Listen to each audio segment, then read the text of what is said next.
ఇప్పుడు చచ్చిపోయిన వాళ్ళని పడుకోబెట్టేవండి, లేకపోతే చచ్చిపోయాడండి ఓ వారం రోజులు అయిపోయిన తర్వాత,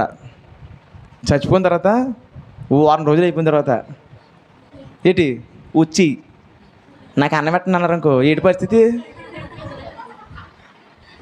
ఏం చేస్తారు మీరు? భలేగా వచ్చావయ్యా అంటారా? అమ్మ బాబాయ్ భూతం వచ్చేయింది, దయ్యం వచ్చేయింది అని చెప్పి మొత్తం చుట్టుపక్కల అందరికీ ఎగేస్తారు మీరు,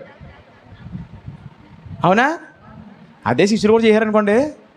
పోనీ వీళ్ళు చెప్పిన తర్వాత అయినా పోలే వచ్చాడంటే నమ్మరా? మనం నమ్ముతాం. ఎలా తెలుసా? చచ్చిపోయిన తర్వాత దినం చేస్తారు కదా, దినం చేసినప్పుడు ఎవడు కూడా మీదకి వచ్చేస్తాడు.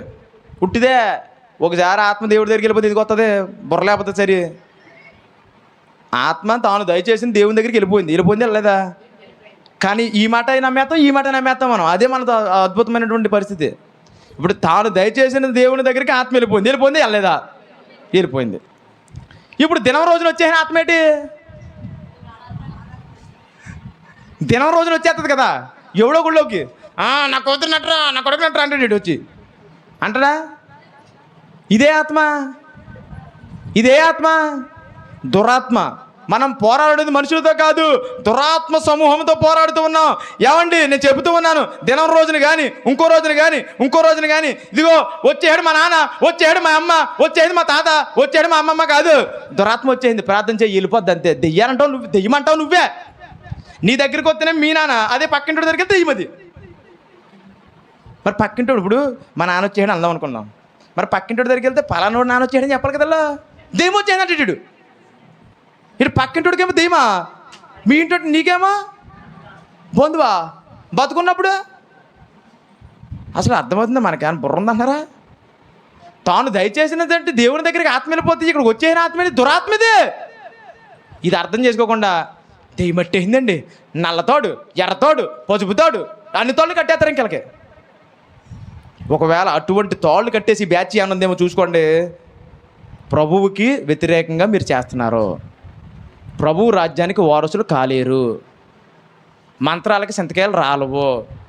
దెయ్యాలు ప్రార్థన శక్తితో పోయినాయి. ఎలా పోయినాయండి? ప్రార్థనా శక్తితో పోయినాయి. దెయ్యాలు తాళ్ళకు పోలేదు. తాళ్ళకి అంత సీన్ ఉంటే చాలా బాగుండు. తాళ్ళకి అంత సీన్ లేదు. ఇది ఏంటంటే తాడు ఎవరి సంబంధం? దెయ్యం సంబంధమే కదా. ఈడే నాటకం ఆడి మనల్ని బోర్ల కొట్టించేస్తున్నాడు. అర్థమైంది మీకు విషయం? ఈడే దెయ్యం వచ్చినట్టు నాటకం ఆడతారు అపవాది, మళ్ళీ ఈడే వెళ్ళిపోయినట్టు నాటకం ఆడతారు అపవాది. ఇప్పుడు విశ్వాసం ఏమైపోయాడు? అవిశ్వాసం అయిపోయాడు. మీరు అవిశ్వాసం అవడానికి వీల్లేదు, నువ్వు విశ్వాసంగా ఉండాలి.